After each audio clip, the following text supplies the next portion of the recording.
हमारे सनातनी इतिहास में ऋषियों का स्थान सर्वोपरि है। ऋषि वे व्यक्ति हैं जिन्होंने मंत्र के स्वरूप को यथार्थ रूप में समझा है। यूं तो कई प्रकार के ऋषियों का वर्णन हमारे धर्म ग्रंथों में आता है, परंतु विष्णु पुराण के अनुसार मुख्य 3 प्रकार के ऋषि हैं: ब्रह्म ऋषि, देव ऋषि, राज ऋषि। क्या अंतर है इन तीनों में? क्या भूमिका है इनकी? और इन तीनों में अधिक शक्तिशाली कौन होता है?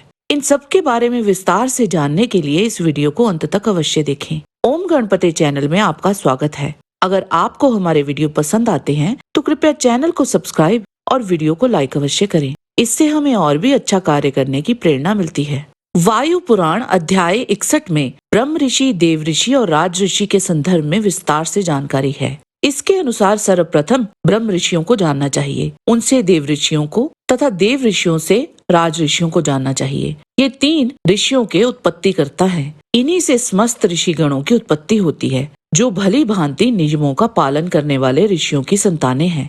कश्यप, वशिष्ठ, भृगु, अंगिरा और अत्रि, इन 5 गोत्रों में ब्रह्मवादी ऋषियों की उत्पत्ति होती है। यतः वे ब्रह्म तक पहुँचने वाले होते हैं, ब्रह्मवेता हैं, अतः ब्रह्म ऋषि नाम से स्मरण किए जाते हैं। धर्म, पुलस्त्य, क्रतु, पुलय, प्रत्युष, प्रभास और कश्यप, इनके पुत्रों को देव ऋषि कहा जाता है। उनके नाम इस प्रकार हैं: धर्म के 2 पुत्र राजऋषि नर और नारायण हैं। बालखिल्य गण क्रतु के पुत्र हैं। पुलय के पुत्र का नाम कर्दम है। पुलस्त्य के पुत्र कुबेर हैं। प्रत्युष के अचल हैं। पर्वत और नारद ये दोनों कश्यप के पुत्र हैं। यतः ये देवताओं तक पहुँचते हैं, अतः देव ऋषि के नाम से प्रसिद्ध हैं।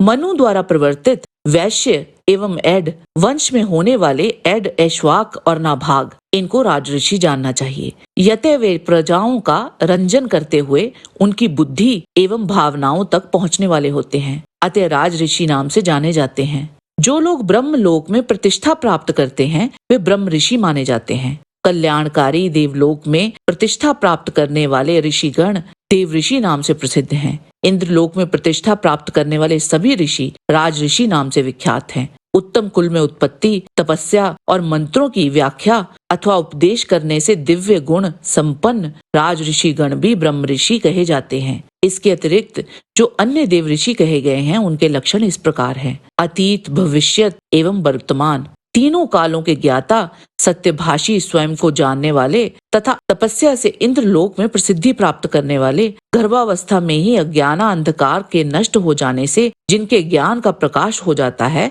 ऐसे मंत्रवेता एवं अपने ऐश्वर्य से सर्वत्र समान गति रखने वाले देवता, द्विज एवं राजा लोग भी देव ऋषि नाम से प्रसिद्ध होते हैं।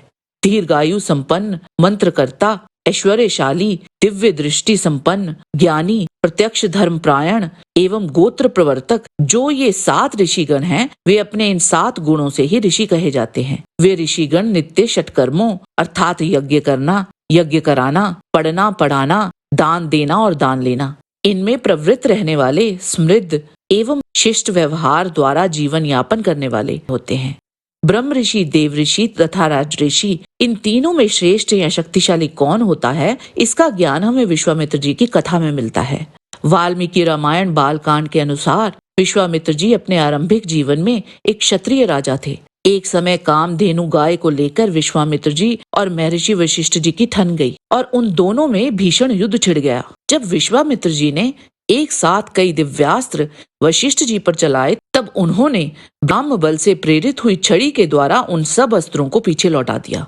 वशिष्ठ जी ने विश्वामित्र जी के 100 पुत्रों और उनके साथ आई समस्त सेना को भी अपने तेज बल से भस्म कर डाला था। विश्वामित्र जी अपने पुत्रों और सेना के मारे जाने से दीन और दुखित हो गए और अपने एक पुत्र को राज्य सौंपकर तप करने के लिए हिमालय पर चले गए। वहां उन्होंने भगवान शिव से समस्त अस्त्र प्राप्त किए। तब विश्वामित्र जी ने पुनः वशिष्ठ जी के आश्रम पर आक्रमण कर दिया और उनके आश्रम को उजाड़ दिया। तब वशिष्ठ जी ने अपना ब्रह्म दंड उठा लिया और बोले, अरे क्षत्रियों में नीच, ले मैं खड़ा हूँ। तूने महादेव जी से जो अस्त्र प्राप्त किए हैं उन सबको मेरे ऊपर चला। अरे कहाँ क्षत्रियों का बाहुबल और कहाँ तप बल। तब विश्वामित्र जी ने आग्नेय अस्त्र, रुद्रास्त्र, इंद्रास्त्र तथा पाशुपतास्त्र आदि भी और भी सभी अस्त्रों का प्रयोग कर डाला। वशिष्ठ जी ने इन सभी अस्त्रों को अपने ब्रह्म दंड से ग्रस लिया।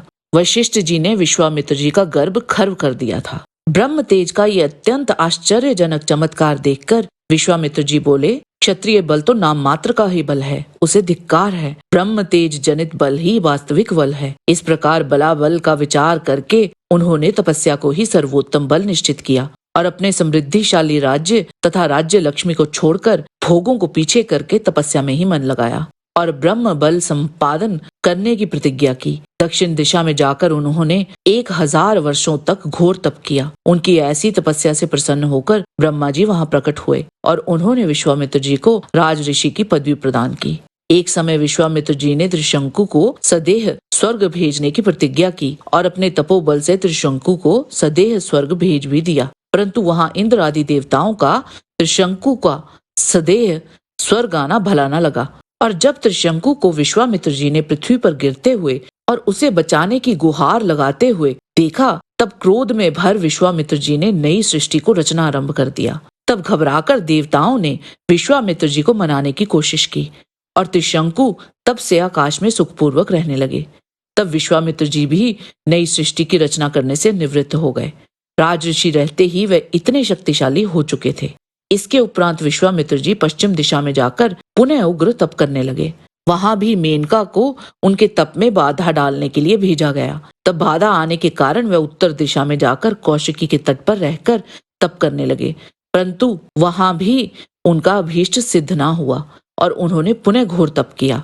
विश्वामित्र जी को तप से तिगाने के लिए देवराज इंद्र ने रंभा नाम की अप्सरा को भेजा। वहां क्रोध में भरकर विश्वामित्र जी ने रंभा को श्राप दे दिया। क्रोध के कारण तप नष्ट होने पर विश्वामित्र जी ने फिर आगे कभी क्रोध ना करने का संकल्प लिया और तब वह 1000 वर्षों तक निराहार तप करने लगे। इस तप से प्रभावित देवताओं ने ब्रह्मा जी से निवेदन किया कि भगवान, विश्वामित्र जी की तपस्या अब पराकाष्ठा को पहुंच गई है। अब वे क्रोध और मोह की सीमाओं को पार कर गए हैं। अब इनके तेज से सारा संसार प्रकाशित हो उठा है। अतएव आप प्रसन्न होकर इनकी अभिलाषा को पूर्ण कीजिए। उनके तप से तीनों लोकों के नष्ट हो जाने की शंका से ब्रह्मा जी वहां आए और अंततः ब्रह्मा जी ने विश्वामित्र जी को ब्रह्म ऋषि होने का अनुमोदन दिया और इस प्रकार विश्वामित्र जी ने ब्रह्म ऋषि की उपाधि प्राप्त की।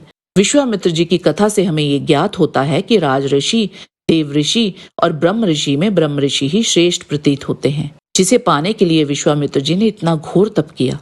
ये आकलन हमने केवल इन 2 संदर्भों के आधार पर ही किया है। अगर कोई गलती हुई हो या कुछ छूटा हो तो कृपया हमें कमेंट बॉक्स में अवश्य अवगत कराएं। जय श्री कृष्ण।